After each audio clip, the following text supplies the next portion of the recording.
Hey guys, welcome to She Knows Arsenal. My name is Jessica and I'm your host, and you can follow me on Twitter at It's Jessinho. Arsenal 1, Villareal 2. Probably one of the most disappointing games I've ever watched as an Arsenal fan, and that's saying a lot because we were disappointed a lot.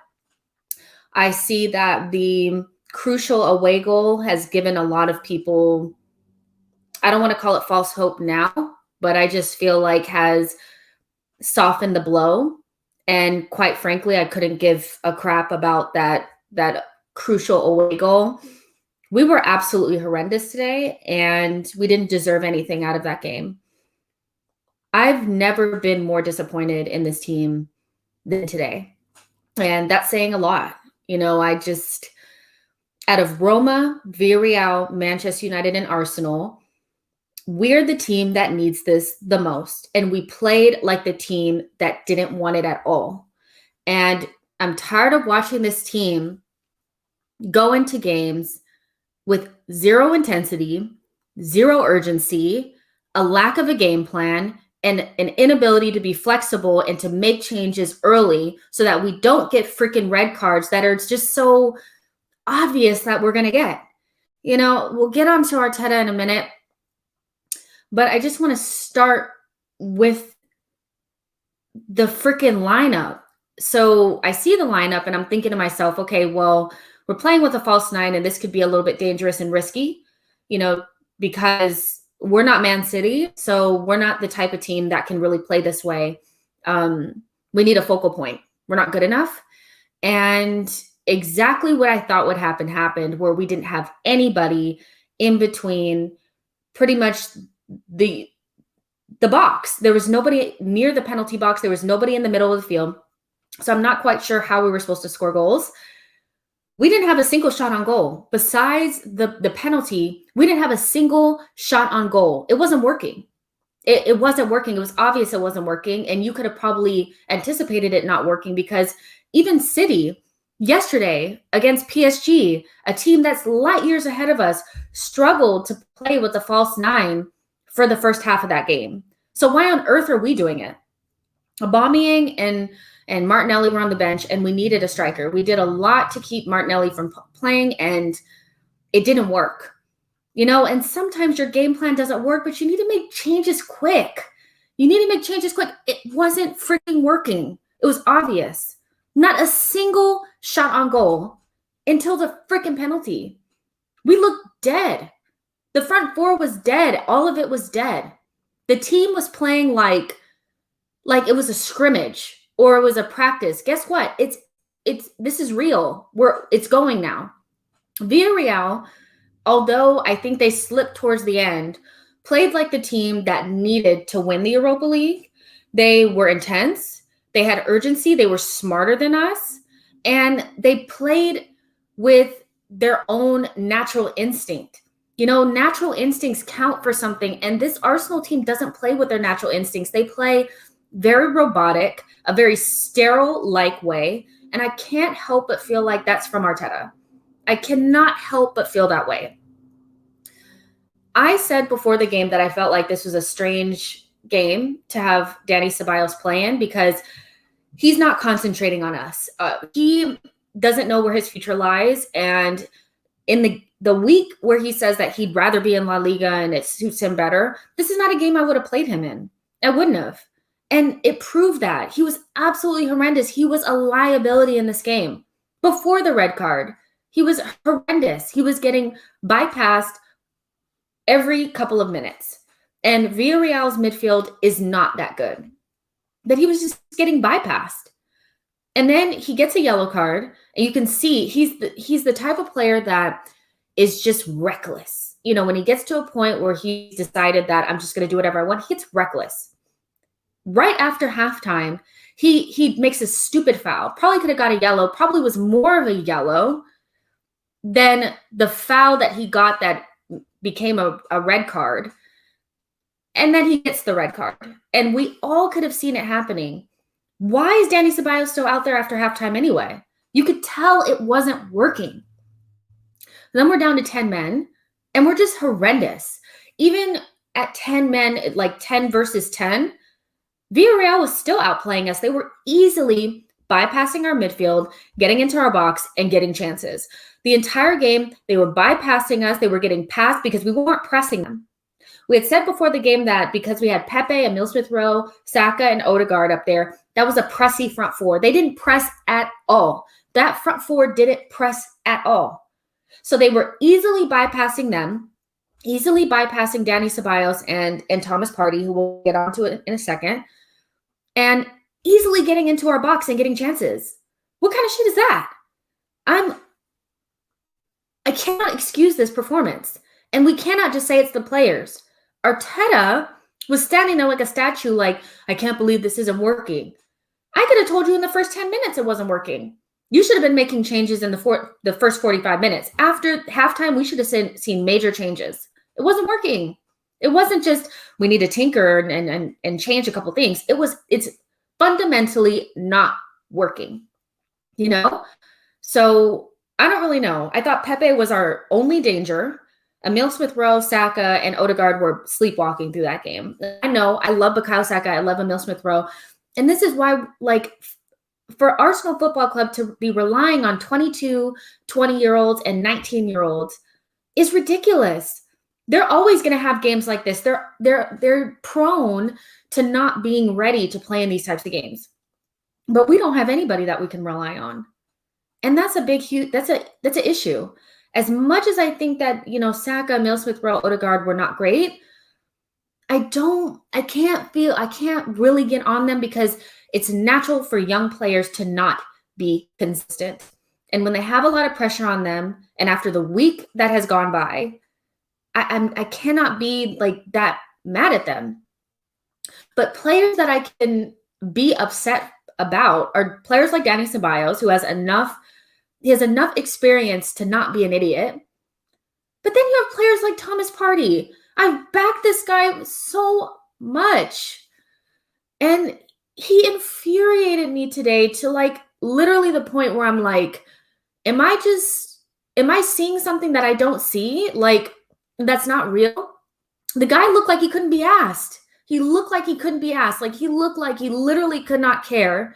And my thing is like, I backed this guy, but he was absolutely horrendous. He's the most experienced and probably the best player out there on that pitch on both teams. There was not a single player more experienced. There was only one world-class player on that pitch, and that was Thomas Partey. One. And he played the worst out of everybody. He looked like there's one thing to bad pass here, bad shot there, but the effort level was on the floor. The guy is just, I can excuse the injuries, but I can't excuse the fact that you didn't look like you could even be bothered to play in this game. You know, it's just, I hate to be emotional like this, but like literally I cannot understand this team. Like, they're going to be the death of me, and probably a lot of us, because I don't care about that away goal. We're finished. Like, we're done. Like, this doesn't make any sense. Manchester United, I had somebody tell me on a stream just the other day that we are right behind Manchester United. Newsflash, they're in second, we're in 10th. They beat Roma 6-2. We're struggling. We lost to Villareal 2-1. We're nowhere near. We're so off the pace. We're so behind.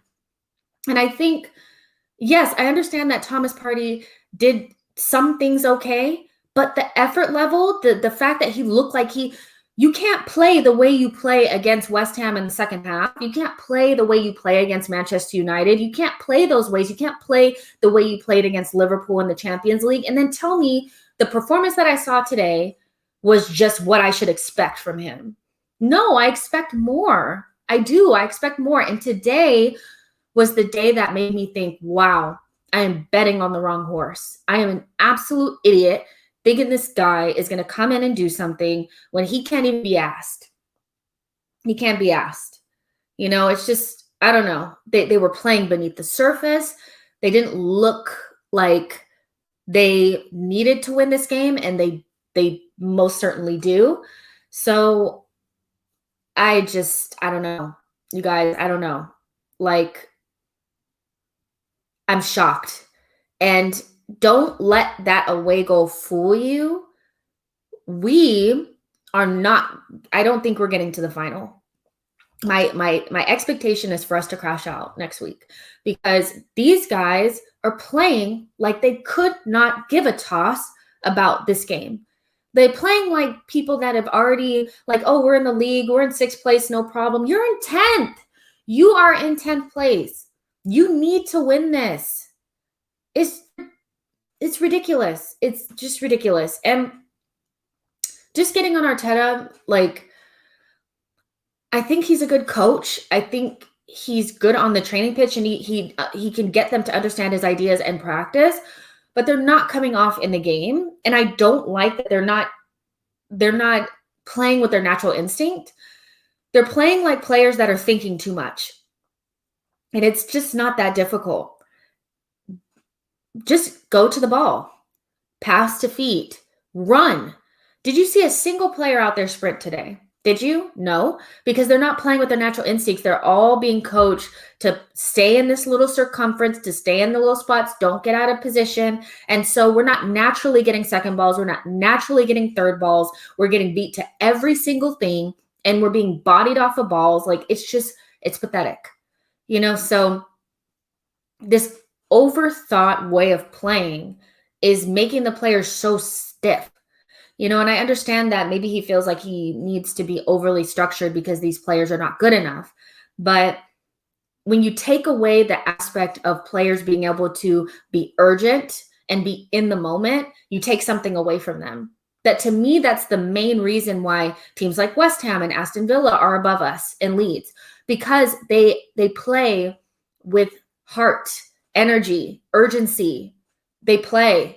We don't play. We exist within a game and allow it to pass us by. And if the other team doesn't allow us to play our game, we're finished. Teams that lose to us only lose to us because they allowed us to play our game. If you just press us, don't let us get the ball, we won't be able to bypass the press because our players are not technically gifted enough, and they're also not athletic enough to run past you. And you win the ball up high and you just continue to go into our box because our players do not play with natural instinct. They don't play with the instinct to, like, oh shit, there's the ball, let me block it. It's, well, I'm supposed to be in this little spot, in this little corner, and if I move out of here, Arteta's going to be mad. Just go to the freaking ball.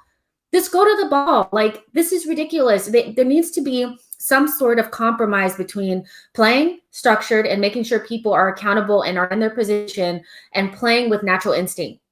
No natural instinct, it kills it off, and Arteta just showed everything about this game, showed the flaws in Arteta, every single thing, tinkering in the biggest game of the season, trusting players that should not be trusted, like Dani Ceballos, not making quick enough subs and allowing them to get red cards when you could just tell it was going to happen. Everything that's wrong with Arteta was in this game, and I'm having a hard time. I can't back him today. I really, really can't. This was a horrendous performance. And I say this with all sincerity, you guys. That away goal doesn't mean anything to me because we play worse at home than we play away.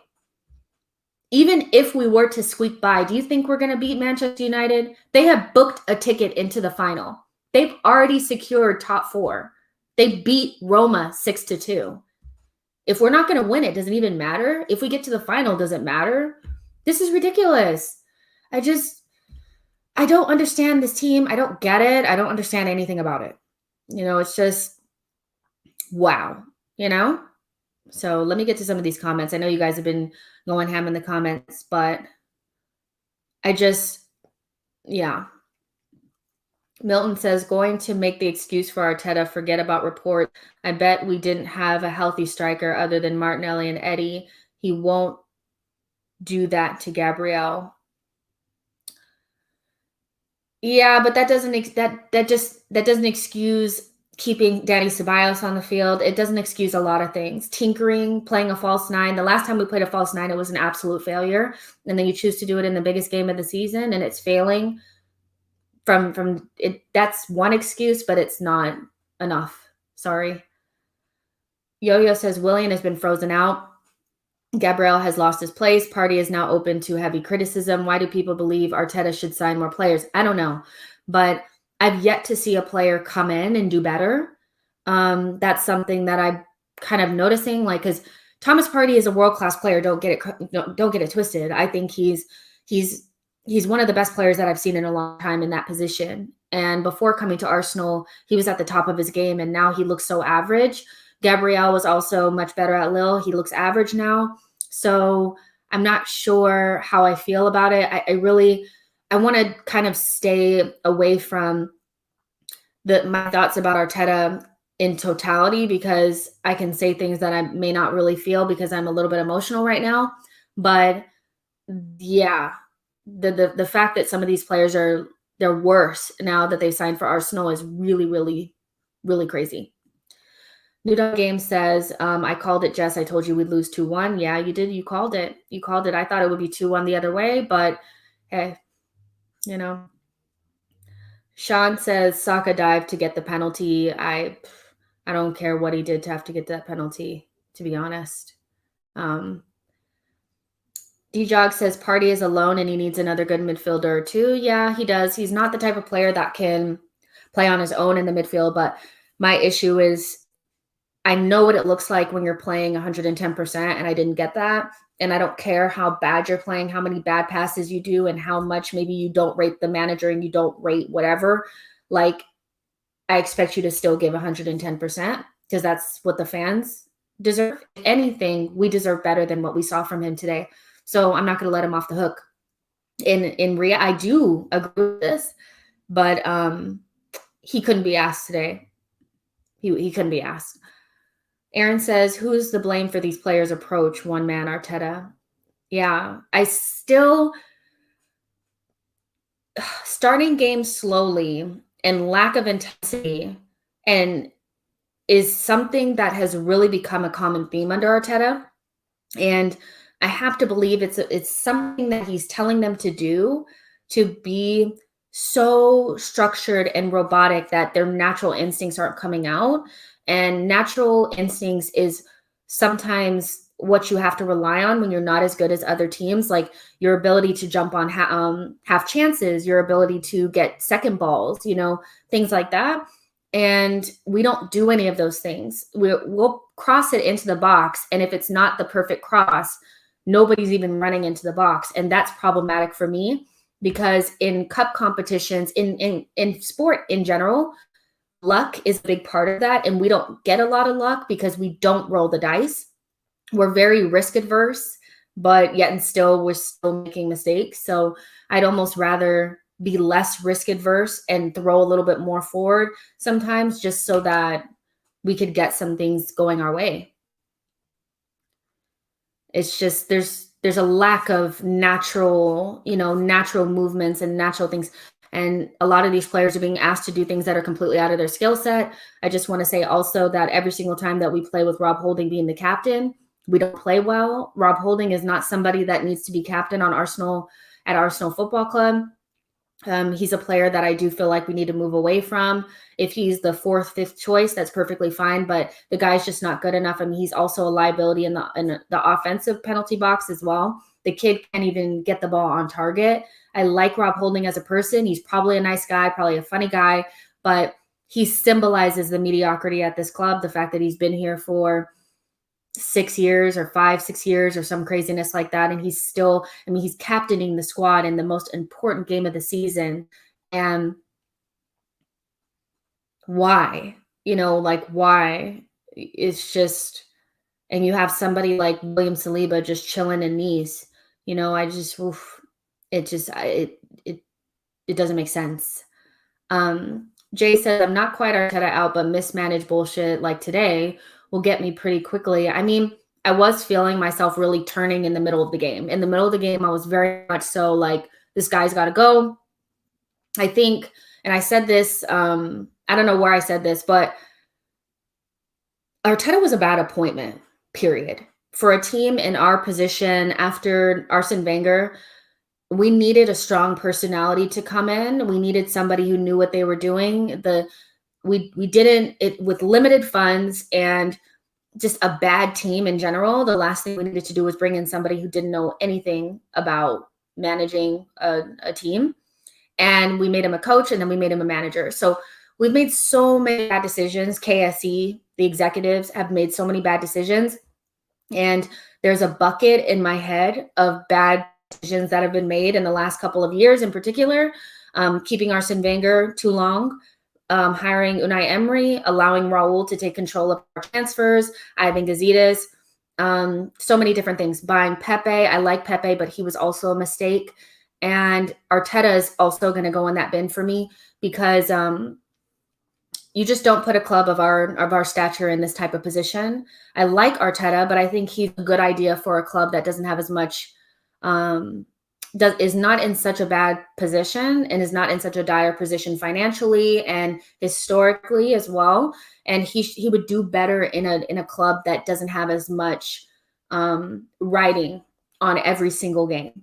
He cannot be learning on the job at Arsenal. So my thing is, I always think about it from where we are right now. I can't go back in history and get rid of Arteta, but Arteta was a horrendous hire, and he's not a horrendous person, and he's not a bad coach.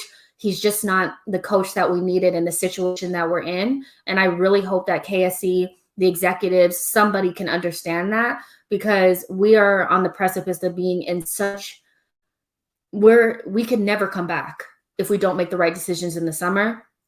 I don't think he's under any pressure. I know that there's some reports coming out that if we don't win the Europa League, he'll be sacked. I think that that's just very opportunistic of KSE to say that now, like, oh, if he were not to win, then we're going to do the right thing and all this kind of stuff. Should have did the right thing 2 coaches ago. We needed somebody better to come in after Arsene Wenger that the players and the fans and everybody could get behind, that had some experience behind them. And you gave us a complete novice coach who's doing novice shit. And now we're looking at 10th place, and we're going to get kicked out of the Europa League next week. If we got away with this, I would be very shocked. And to be quite honest, I don't think we have a chance of beating Manchester United, even if we got into the final. This team is just dead. And they showed that today. I can't even be, I don't know. I can't be positive about it, because I just know we're not there. We're just not there. New Dawn says the pitch was horrendous, players slipping nonstop, but it wasn't raining. Villareal drenched the pitch on purpose to disrupt us. I don't know. I don't know about that, to be honest. C. Wild says, I think Ancelotti and Arteta should have gotten each other's jobs. I mean, that was said when Arteta was hired, was that Ancelotti should have been coming to us and Arteta should have been going to Everton. I just think that the Cronkies were never going to pay Ancelotti, because it's not just about is the coach interested. So you have to identify the right coach. You have to have an attractive project. You have to be able to pay them, or be willing to pay them what they're worth, and better coaches cost more money. And then you have to also give them assurances on the amount of money that you're going to be able to give them to turn over the squad. And none of those things were going to get done under KSE. They're unable to identify the right person. They're not willing to pay what's required to get a world-class manager in. And they were never going to give assurances on the type of money that would need to be available to Ancelotti to basically turn over the squad. So they chose Arteta, and Everton chose Ancelotti, because Usmanov is going to give Ancelotti money. So even though Everton is pretty mediocre, so are we, but they're going to go again in the summer. Leeds is going to go again. Aston Villa is going to go again. West Ham is going to go again. Where are we going to be? Are we going to go again? No, because if we should be more aggressive than anybody else over the summer, because we actually have to be up in the top 4. But I just have a feeling we're just going to bottle it. And, after the whole ESL thing, for us to play the way that we did against Everton and then play the way we did today, I cannot wait for the season to be over. I know that sounds horrendous, and you know what I mean? Like, I can't wait for the season to be over. Last season was horrendous. This season is worse, so I don't know. You guys in the comment section or the chat box, I just want to kind of get a good idea of what you guys are thinking. How many of you guys, just let me know in the chat box, are you Arteta out, or would you be willing to give him another chance? If you would give him another chance and you think he should stay, what is your reasoning for it? I would like to know, because after today, I really need to sleep on it, because I hate to say things that I would regret later, but I'm not feeling optimistic about this appointment. I think it was a mistake and it's panning out to be one. And I'm not sure if he has what's required to get us out of the mess that we're in, because make no mistake about it, we are in a bad, bad position right now. And it's just getting worse and worse day by day. So in the chat box, let me know, are you Arteta in? Are you Arteta out? And if you're Arteta in, let me know why you would still give him a chance. Let's see. Sean says Arteta out. Tomia. I hope I got that right. Arteta out. D-Jog says Arteta out. New Dawn Game says give Arteta 2 more transfer windows. So you would allow him to continue on. That's interesting, because Yo-Yo has also, I think Yo-Yo put that out, that it's true. The players are getting worse. Players that are coming in are getting worse. So you would let him get better players, and do you think that he would get the best out of them? Don One says still Arteta in, only just. So you're just hanging on by a thread. You guys let me know, are you Arteta in or Arteta out? And if you're Arteta in, let me know why. Henrik says Arteta gonna get the next season, so Arteta in for now. C. Wilder says in still at the moment, but I'm a massive softie. Okay. DJ says Arteta is arrogant, out, out, out. Sean says Arteta out. We can't seem to predict what style of play.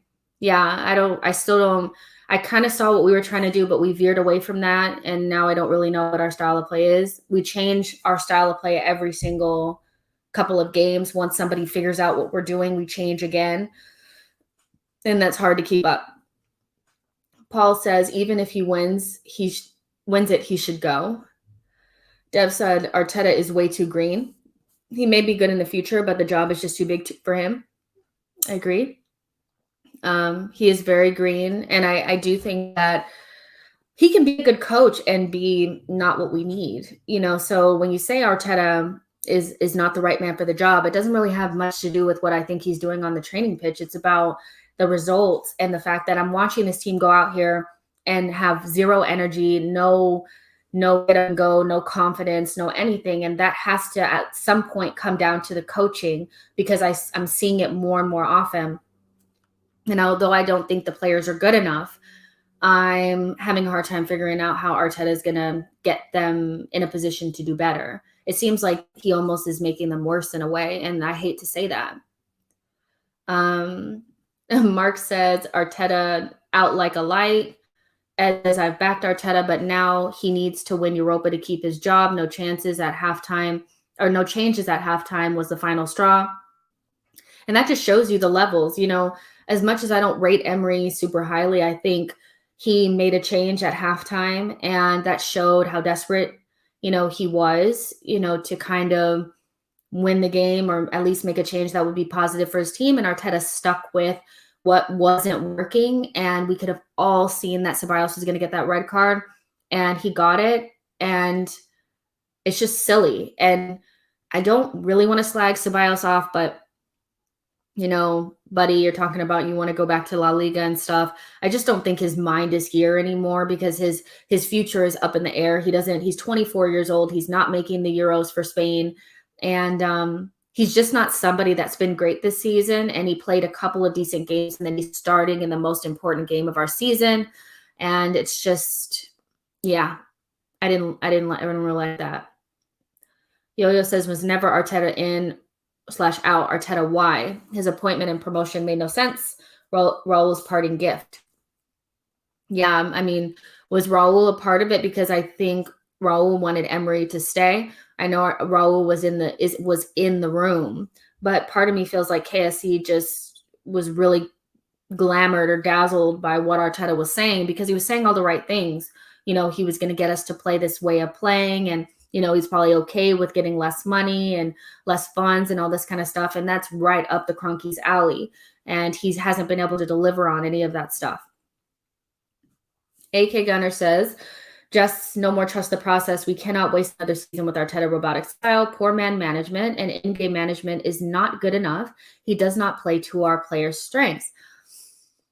Yeah. I mean, just the way that they don't look comfortable or confident in what they're doing is leading me to believe that they're doing things that are outside of their skill set, or they can't do it at a high level. It's easy to overpower and play us maybe a style that's not the best style against Slavia Prague and Benfica and teams like this, but Villareal is definitely a couple steps above them, and they showed that. All they had to do is run a little bit harder than us, tackle a little bit harder than us, and just be a little bit more direct. And they were in our box easy. Every single time they got the ball, they were pretty much in our box. And I'm very excited, or not excited, but I'm interested to see what our touch map looked like in their box, because I can count on one hand, probably the times that we were actually in their box. And we had one shot on goal, and that was literally from the penalty. That's unacceptable for Arsenal Football Club, to be pretty blunt and sterile up top when you have Bukayo Saka, Pepe, Emil Smith-Rowe out on the field, and Odegaard. And we're not doing a very good job selling the project to Odegaard. Wouldn't be surprised if he has absolutely no interest in being at Arsenal. And if I was him, a young player that has the whole world ahead of him, why would I sign up for this? This is not a good, hey, come to us, come play with us. I don't know how Arteta is getting these people to sign their futures on to this kind of crap. This is abysmal. Dev says, Arteta tries to imitate Pep's tactics, but he doesn't have the squad that Pep has. And that's exactly right. Pep really struggled in the first half of the game against PSG yesterday, because he did something pretty similar. He played a false nine, and they had a hard time figuring out a way to penetrate the box against PSG. PSG did a very good job of being really organized. They got an early goal. And, it was one of those things where you could just kind of tell, okay, this whole false nine thing only works in certain situations. And if you can figure out a way to keep them from being able to do quick passes in the box, you pretty much got them. They're light years ahead of us. So when I saw that we were playing with a false nine, I was like, oh my gosh, this could go so wrong. And it did. It really did. And the last time we played a false nine with Willian, of all people, it was horrendous, so I agree. Franatomy.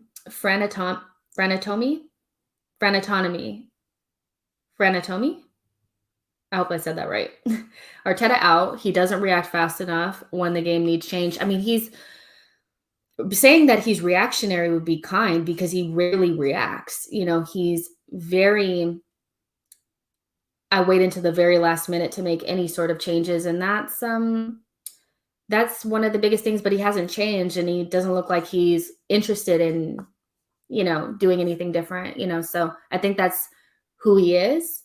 And if that's the case, then that's problematic. I don't really like coaches that don't make changes, because, when you switch tactics from day to day to day to day, and you don't really have the best squad in the world, then you have to be more flexible than coaches like Pep, or even Arsene in his the top, because they could beat anybody. They're playing at a high level. So you can almost bet that it's going to work, because you're better than everybody. We're not. His tactics work sometimes, and sometimes they don't. So you have to have different ways of beating teams, and you have to be more flexible, and you have to be proactive and not reactionary. And he is just all of the things that it just screams arrogance, and you don't have the right to be arrogant. You haven't done anything yet. So let's see. Yo-Yo says Arteta is passive. His talk doesn't hide his cowardice. He threw on Willie and Elneny in the final minutes. Yeah, for sure. He just wanted to keep that. In his post-match, he's probably saying how we're still in it and all this kind of stuff. We're not. Sean said Arteta is a Poundland Pep. It's embarrassing how he tries to copy Pep. Yeah, it's not great. This could be a blessing in disguise for Arsenal. Could force Kroenke to sell. I mean, I don't know if they'll sell, but I mean, it could force them maybe to rethink sticking with Arteta long term. If they're not going to give him funds to give him a super team that only the worst manager in the world could ruin, then if this squad is going to be relatively the same next season, they may want to rethink it, because this group is not going to get much better. You can't make Rob Holding much better. Aubameyang's not going to improve that much. Granit Xhaka is not going to improve that much. We've gotten as much as we can out of this squad. So if they're not going to provide him with a lot of funds, and we're not going to buy good players that can fit in the system, then we might need to bring in a coach that can work with what can help play to these players' strengths, because this is not working. We're in an in-between space where he's trying to implement a system that only maybe like 4 players can play at a high level consistently, and the rest of them are falling in and out of form because, depending on who we play and the time of the day and what day of the week and the weather, they can do it or they can't, and I just can't get over it. I don't think I'm going to get over this. I really, really don't, you guys. Like, I try to be as positive as possible, but I am just not, I can't get over this. What I watched today, I wanted to turn off in the first 5 minutes, because I was like, I cannot believe, out of Roma, Villareal, and Manchester United and Arsenal, we're the team that needs this the most, and we played like the team that needed it the least. And I don't give a crap what the lineup looks like and what the tactics are. I expect you to at least play like you give a crap. And those players were passive. They were playing within themselves. They didn't look like they could be asked. And we didn't have a leader out there. It was just sad and pathetic. And they really need to have a hard look in the mirror and just ask themselves, like, do you even want to be here? And that should be the last time that we see Danny Ceballos in an Arsenal uniform as well. I just don't understand why the kid continues to get chances. He played well in a couple of games, and then he starts, God, it's just horrible, so yeah. So yeah, you guys, what's today? It feels like a weekend, but it's not. But tomorrow we're going dark on social media for to say no to racism and solidarity with that. So I won't be on social media. I know I'm going to be doing the You Are My Arsenal podcast, and so you may not hear from me, but it will be coming out. And I don't know. I'll probably just, if you don't see me on social media, maybe you'll see me here. I'm not sure. I need to see if we're going dark on YouTube as well, because I didn't really see that. I just saw it was on social media, so I'll keep you guys updated on that. But as mad as you guys are, maybe like the video, subscribe to the channel. That'd be awesome. And I see some questions before I leave. Let me answer some of these.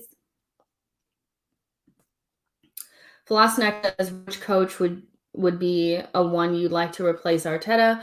Probably Ten Hag. I think we would be, if we're smart, we try to get him before Spurs do, because he's the only one that really fits the criteria of enough experience and managing good experienced players and young players at the same time, is ready for the next step in his career. I don't think he's somebody that players like Willian and maybe some of the more senior players would be able to get away with some of the things that they've been getting away with, that he would command a little bit more respect. And his style of play is more similar to Arsenal, the Arsenal way, the way that we like to play. I know a lot of Arsenal fans want us to be more free flowing and all that kind of stuff. So Ten Hag would be the person that I would want. And Yo-Yo says, any positives for the game? The one positive is that it's over. No, I'm just kidding. Let me see. The only positive is that we got the away goal, because it keeps us alive. But any hope that I had of us winning the Europa League died today. But yeah, you guys, either way, I still love you guys, and I'm so glad that you guys spend some time with me. I know you guys have other places on the internet that you can be, but I appreciate that you spend time with me, and I will continue to put content regardless of how bad Arsenal is. So you can find me here whenever I'm doing my streams, and I'll see about the whole YouTube thing if we're boycotting that as well. But I'll see you guys on the next one, and bye, guys.